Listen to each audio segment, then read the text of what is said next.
The global entertainment, celebrity culture, and fashion industry interact and affect us.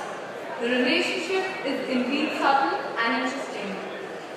We have amongst us tonight Dr. Johanna Blakley, the Managing Director of the Norman Lear Center, a media-centered think tank at the University of Southern California.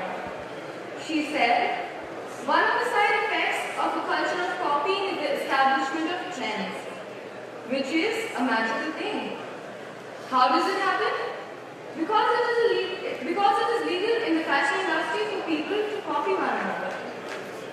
Dr. Blakley has worked across a huge variety of media platforms with immense experience in academia, entertainment, and the high-tech industry of game development, web development, and digital asset management. Ladies and gentlemen, get ready to discover thought-provoking answers to daily life questions with the one-of-a-kind social media analyst, Dr. Johanna Blakley.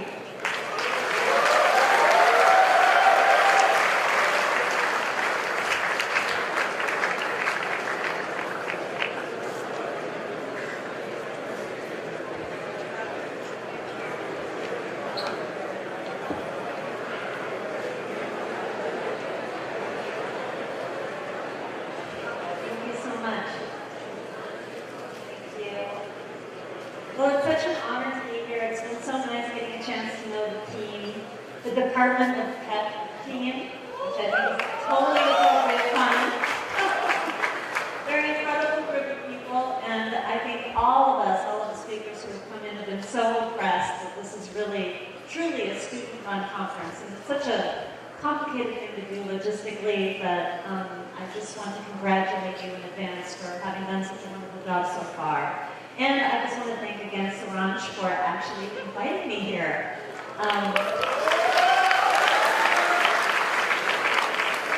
All right, so today I'm going to talk a bit about the social impact of social media. And I can't really see you guys very well. Every now and then I might ask you a question, but you guys use social media a lot. I know I've already been quizzing everybody on the PEP team. Today I'm going to argue that social media is going to have a transformative effect on the traditional media industries all around the world and global popular culture. Now that shouldn't surprise anybody in this room, I hope. But I'm also going to argue that social media is also going to have a really profound impact on the way we perceive ourselves as human beings, who we are, what it is we care about, what we love, what we hate. Now in India, as you know, there's a very low internet penetration rate, only 17%. But even with that low percentage, there's a huge population of Indians online. You already count as the third largest national internet population. And in the next couple of years, there's going to be the second largest population. And if you look at the kind of activity that Indians do online, you find that 1/4 of the time that you guys spend online is spent on social sites, on social media sites. And if you compare the way that Indians use social media to the way that it's used in the United States, you'll see that on every major platform, you guys are more likely to have accounts. You guys are more likely to be spending time within the last month on that website than on average in the United States. Now LinkedIn, which is a professional social media network, just created this special infographic this last year because they achieved 20 million Indian members on the network, making it the second largest national population on that very powerful social media platform. And on Google+, you guys are also number 2 in the world in terms of national population. You guys are social. I don't know if you knew that about yourselves, but you are social. And as you also know, things change. This landscape is going to change. It might not be LinkedIn, it might not be Facebook. Who knows what the new social media sites are going to be in the next couple of years even. But one thing I can guarantee you is that the share of Indians on those social media platforms is just going to get larger, and the traditional media industries, not just here in India, but all around the world, will be profoundly affected by this. Now, I believe this because I think that social media and the people who participate in social media networks are going to have a revolutionary sort of impact on the traditional media industry, in that they're going to help dismantle some of the silly and absurd assumptions that we see being made about human beings and our desires in traditional media. As you've no doubt noticed, the media holds up a very distorted mirror of our lives to us. We look there, and it's not us, it's something else. And why is that the case?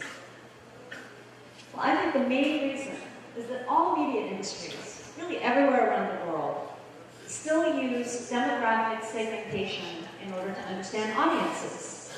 These are the kinds of labels that they use in the United States in order to understand audiences. What they do is they take into account your gender, your age, how much money you make, and the color of your skin, and make a lot of assumptions about what it is that you might be in the market for buying.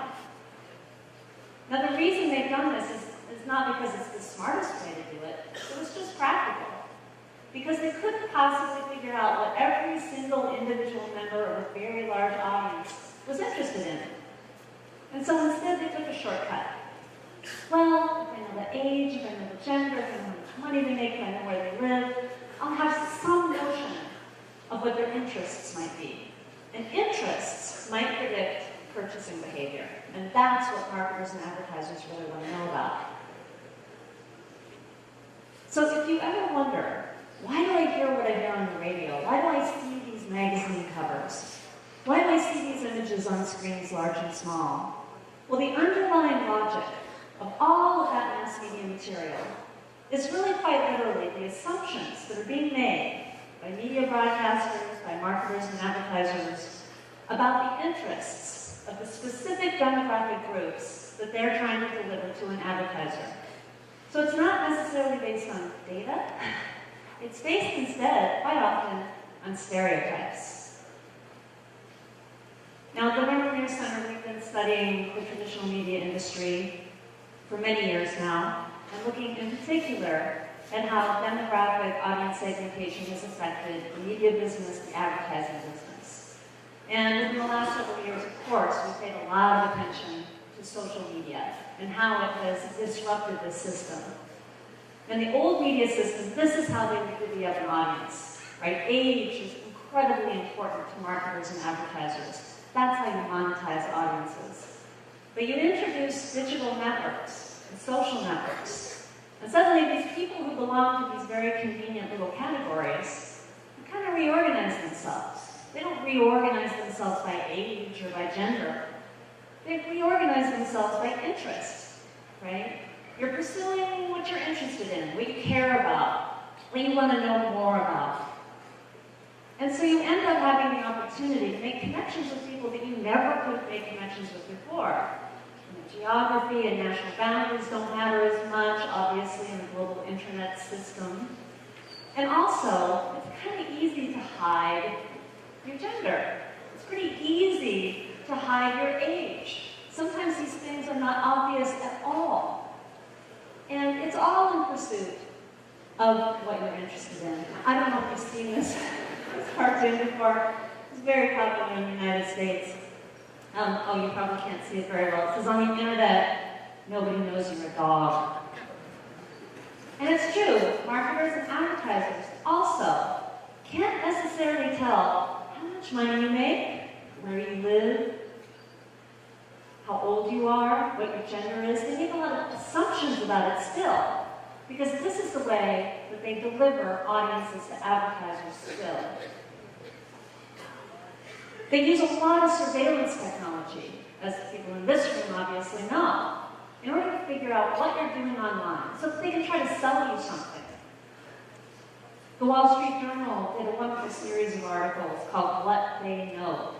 And in the very first article, they said, Of the top 50 most popular websites in the United States, which are also among the most popular in the world, each one of those sites installed 64 tracking devices in a person's browser. And so they're gathering all this information about the last purchase you made, how much time you spent watching a video, what you shared with your friends, all of this detailed, granular data about you. Imagine what 6 months worth of that data would tell somebody about you. But what they really want to know is your age, your gender, how much money you make, where you live. This is the kind of information that they can use in order to sell you to an advertiser. And I think that's one reason that the media industries, film, television, music publishing, has really suffered in this whole digital revolution. Because they're still required to deliver demographic segments to advertisers. And so often, they're making some terrible mistakes. This young female reporter for the tech website Mashable found out that Google thought she was a middle-aged guy. She figured out it's because it's the kind of web surfing she does. She's really looking for information about computers, mathematics, and technology. And so within the Google algorithm, it decided she was probably an old guy. Let this be a warning to you. If Google can't get it right, you should be reverse engineering detailed data about people in order to try to put them right back into a demographic box that might tell you nothing about what they really want, what they're really interested in. I always tell people it's really about taste. I can't think of a better word to use to explain what it is that aggregates people online. If you're looking for clusters of people, meaningful audiences to either market to, or speak to, or become friends with, you're seeking basically taste communities, self-organized groups of human beings who have decided to get together because they have information they want to share with each other. They have a certain affinity for something. This is the logic of human social behavior online. I'm much less interested in somebody's age, right, than I would be if I knew that you like spy novels, or that you play tennis, or that you like Tree Locker 2. I love Tree Locker 2. Like B horror films, that you read The Economist. Isn't it true that seeing this slide about my interests and my tastes, wouldn't this make it much easier for you to either become my friend, have a conversation with me, or sell something to me, rather than if you knew that I'm a white female? So at the Lear Center, we've been doing research for many years now, trying to figure out what other types of models we could use in order to understand 21st century audiences, in order to move beyond the demographic template that I think has really handcuffed the media industries and really done a disservice to audiences. So we decided to take this tact. We wanted to see if there was some sort of correlation between your entertainment preferences, what you love and enjoy, and what you deeply believe, your ideology. Now, anybody who does survey research will tell you it's usually not a good idea to ask somebody about their politics, to label themselves politically. In the United States, the problem is a lot of people will say, I'm a moderate. Everybody else is extreme. Everybody else is crazy. And so what we did is we came up with a diagnostic tool. We had the respondents, and this was a national US representative sample, evaluate dozens of politically charged statements about issues that really divide our country. Gun rights, how to interpret our Constitution, whether we should protect the environment with more fortitude, liberty. And then we did a cluster analysis, a K-cluster analysis actually, in order to figure out whether there were groups, cohorts of people that emerged from the data who had very similar sort of pattern of responses to these ideological prompts. And we didn't know how many groups there would be, we had no names for them. And it turned out we found 3 very discrete groups, other than libertarians. Libertarians were a bizarre fourth group. The largest group was conservative. There was a third of the population was liberal, and then there was almost a quarter of the US population that we would call moderate, falling somewhere between these two ideological extremes. The next thing we did is we asked them literally hundreds of questions about their entertainment preferences, what movies they watch, what TV shows they love, what music genres they prefer, what they hate. It's always important to ask what somebody doesn't like. That's as revealing as what you do like. And then we checked to see whether there was any sort of statistically significant difference between the entertainment preferences of these ideological groups. And we were quite shocked to find that there were very stark differences between these three groups. Conservatives tended to play different board games. They watched different TV shows. They, of course, watched different news programming. We expected that. They said that they enjoyed different leisure pursuits than the other two groups. And when they went to live entertainment events, it was completely different from the options that you might see from somebody on the other end of the ideological spectrum. When we looked at liberals, for instance, it was far more likely that they would go to a concert performance opposed to a sporting event, while conservatives would be more likely found at a sporting event. They played different board games and video games, they went to different websites, they're big web surfers, and of course they watched different TV shows. Even the moderates had a very particular, different set of entertainment preferences. They were the only ones who admitted that they loved reality programming. They're the honest ones. So American Idol was one of their favorite shows. They played different games than the other two groups, and they watched different TV shows, and actually their number one favorite leisure time activity was watching television. This group watches a huge amount of television. I was a little impressed by this because I had hoped that in this research I would find these cultural touchstones that would bring America together, right? Surprising things that I would discover that unite a divided nation. And it turned out there were so few examples of any sorts of entertainment properties, of the hundreds that we asked about, that all groups liked equally. There were three, in fact. The TV show House. Did that run here? How many of you have seen House? Okay. One of the most popular shows in the world. Actually, it was the most popular show in the world for 3 or 4 years. American football, insanely popular in every demographic group in all three ideological groups. And rock and roll music. Popular among all. So with this kind of research, you can't talk about causation. You can't claim that because you have certain ideological beliefs, that means you're going to like certain kinds of entertainment, or vice versa. But we found an incredibly strong correlation between the two. And of course, we revisited these three types and looked at their demographic profiles. Was there a coherent demographic profile for each one of these groups so that from it, we would be able to predict what your entertainment preferences would be and what your politics would be. Now, note that this is the presumption of the media industry now. If they know your demographics, they'll be able to market to you. And we found that was absolutely not the case. There was no coherent demographic profile for these three groups. Now, the whole goal of our research from the beginning has been to do this on a global scale. Because culture, these days, in a digital network world, doesn't abide by national boundaries. It's absurd. It's a global culture. And so I'm very interested in finding global taste communities.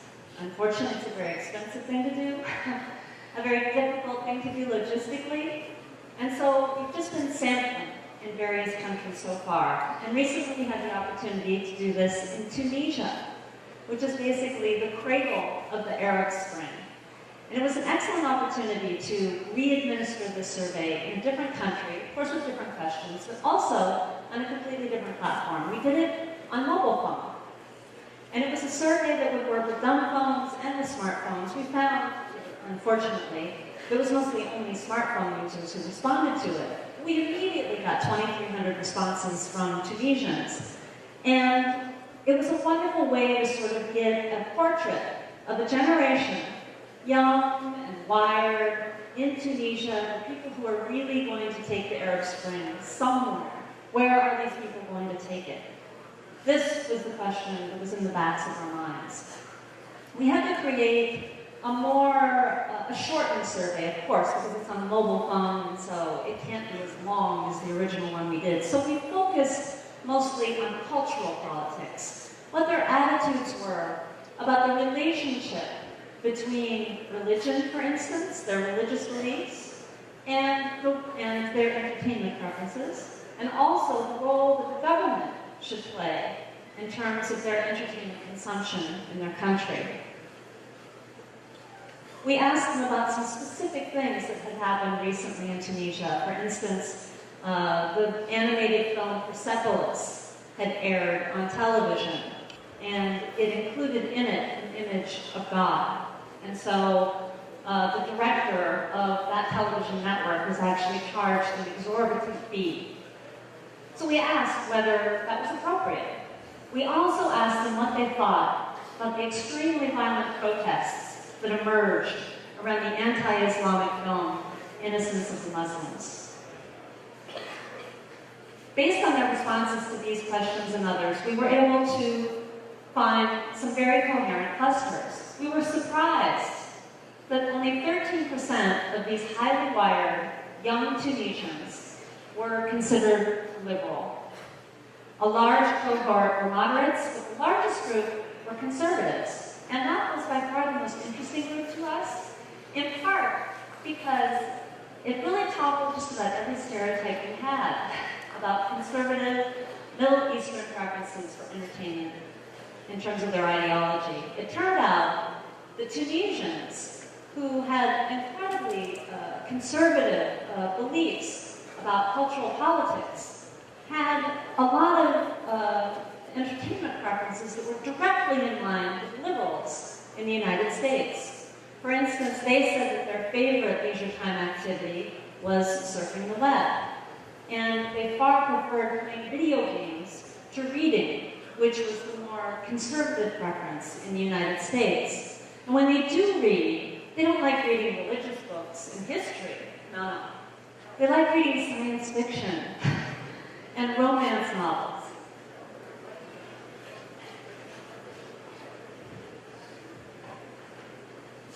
They were huge consumers of American entertainment. They actually consumed more American entertainment than the liberals or the moderate did. And they were the most likely to say that Hollywood entertainment had had a positive effect on the world. Out of these three groups. It was quite surprising, and it reminded us you cannot make assumptions based on blunt notions about demographics and about ideology. It's really important that you ask people before you presume that you know what their taste is. And we think it was really important that we used the modus operandi that we used, using the mobile phone platform, really informed the kind of data that we were able to gather, and we were able to get responses from people who would otherwise probably not have responded to a survey of this type. Now, the last minute before we administered the survey, we decided to add an open-ended question, because we could. So what we did is we asked them, what's your favorite movie of all time? And we got responses in Arabic, in French, in English. We weren't sure if it was going to be a Bollywood film, a Hollywood film, something from Egypt, something from France. I don't know if you were here earlier, but maybe you already heard the music.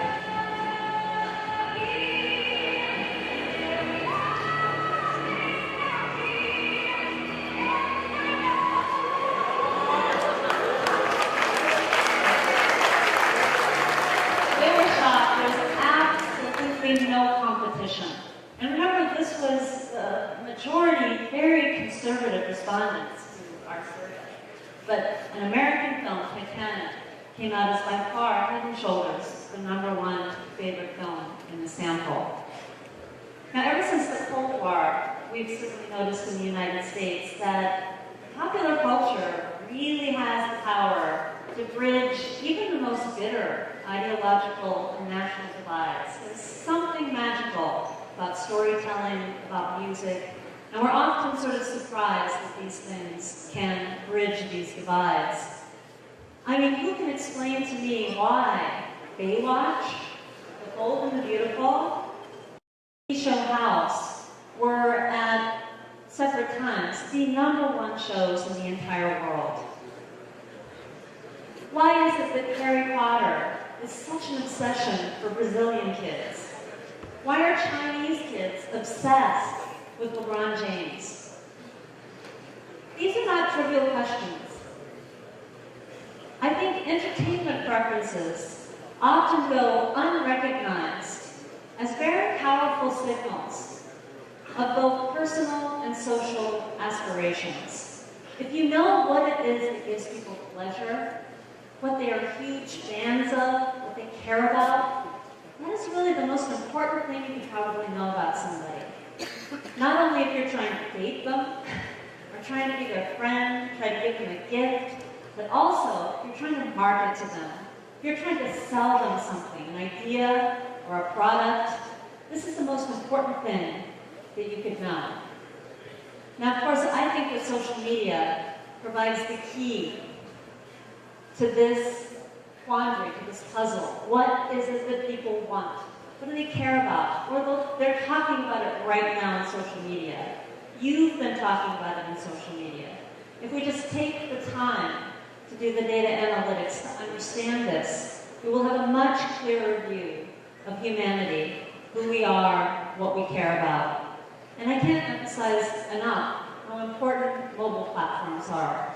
Although we tended to reach urbane, internet-savvy young Tunisians with our goal, I know several organizations who are using it in order to reach people in the rural countryside, people who never get asked what it is they care about, what it is they need. This is going to be quite transformative in the marketplace and certainly within the media business.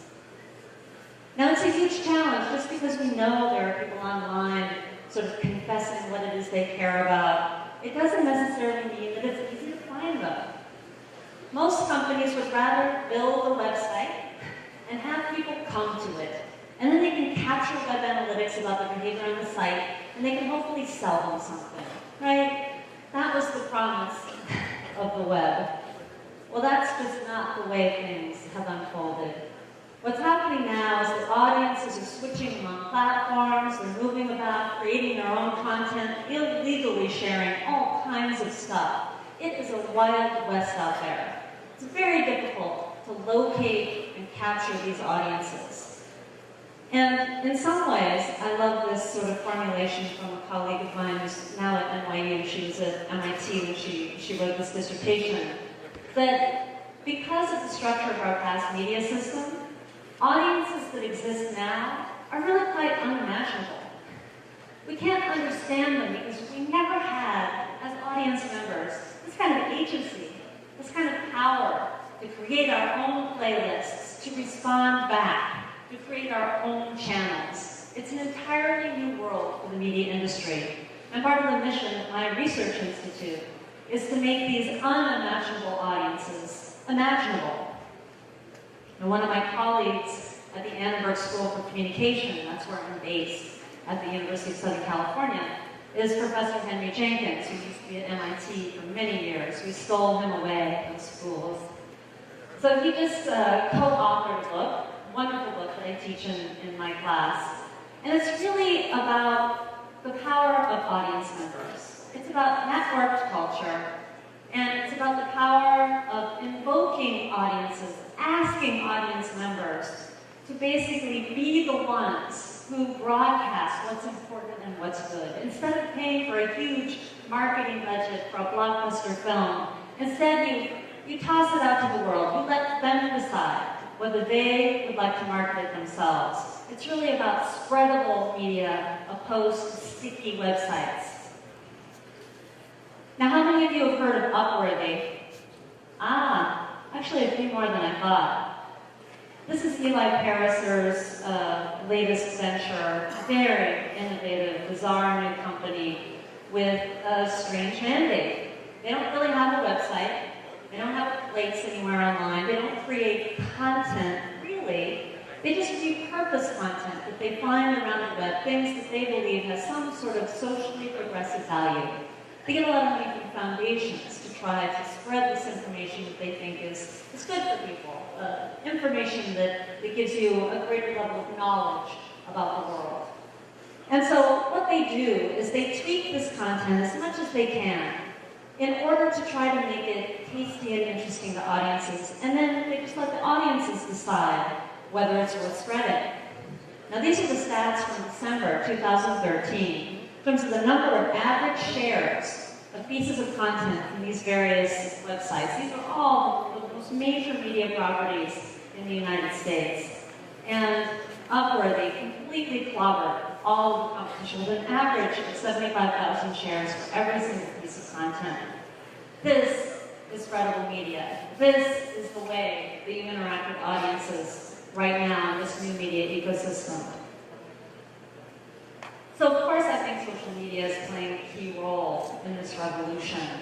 But one thing that I've been really surprised about is who it is who seems to be powering social media.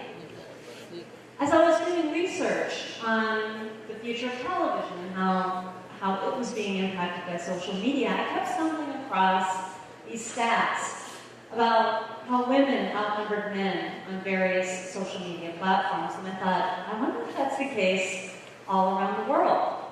So I started looking around, and it turned out that worldwide, in every single age bracket, women outnumbered men on social media websites. Of course, there are a few websites where there are more men than women, but generally, overall, in social media, women outnumber the guys. And, much more important to marketers and to advertisers. Now, look at those towering red women. Are you frightened? They spend a lot more time on these websites. And that's really what marketers are interested in, are people lingering, spending time there. Now, there have been lots of academic studies that have been done across the disciplines that have argued that women do seem to have a stronger drive to socialize than men do.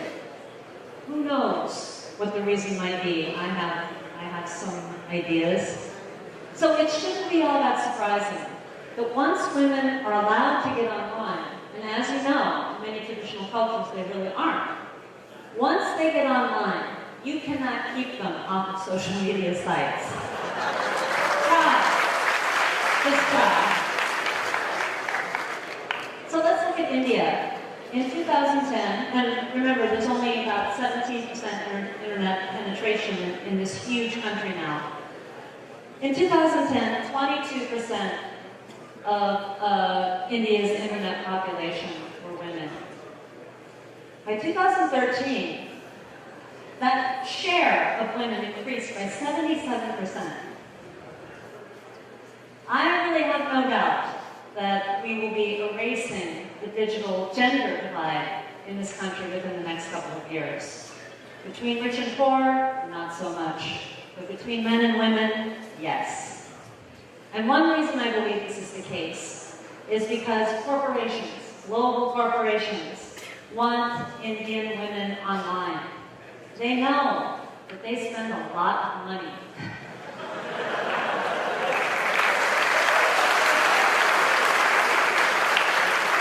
All around the world, in every study I've looked at, women spend more of the household income because they usually buy most of the household stuff. So, these are the people that global corporations want to market to. And so this initiative, helping women get online in India, is actually, it was just launched in December, I believe, November or December, a partnership with Google, Intel, Axis Bank, a few other Indian companies, to try to get more women online. Now, if I just ask you on the street, who are the heaviest internet users in India? You'd probably think this is a no-brainer, right? It's those geeky 25 and 34-year-old males, right? No, actually came in second.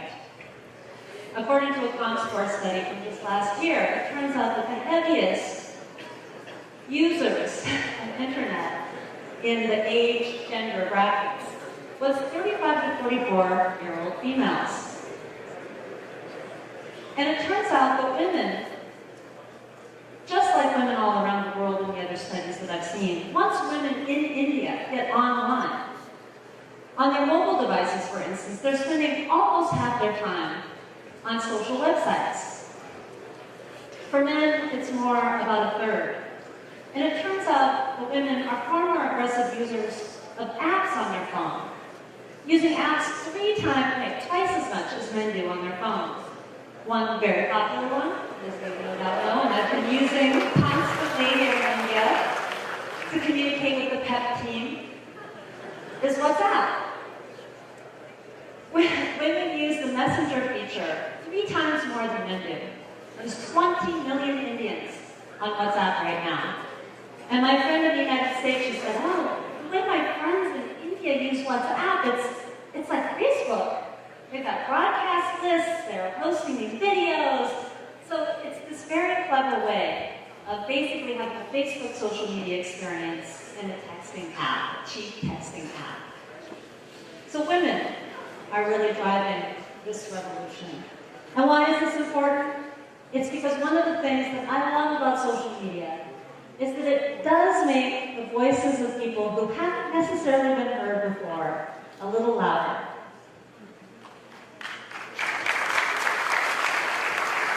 And I think the overall cumulative effect of having these very powerful, huge social networks, international, global social networks, is that the media industry has to pay attention to what you care about.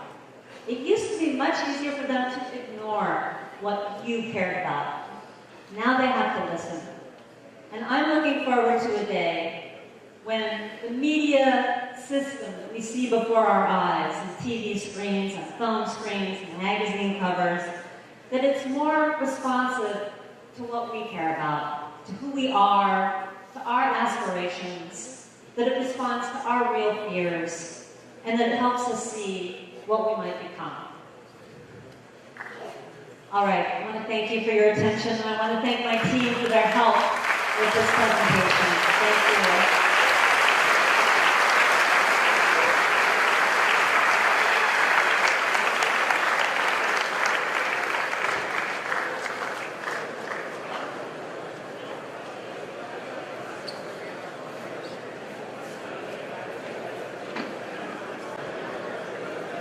Thank you, Dr. Blakley, for the wonderful lecture.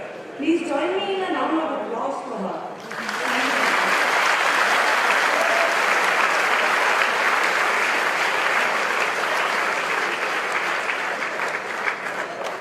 I would like to request the Chief Warden, Professor Champak Karandas, to present a memento to Dr. Blakley.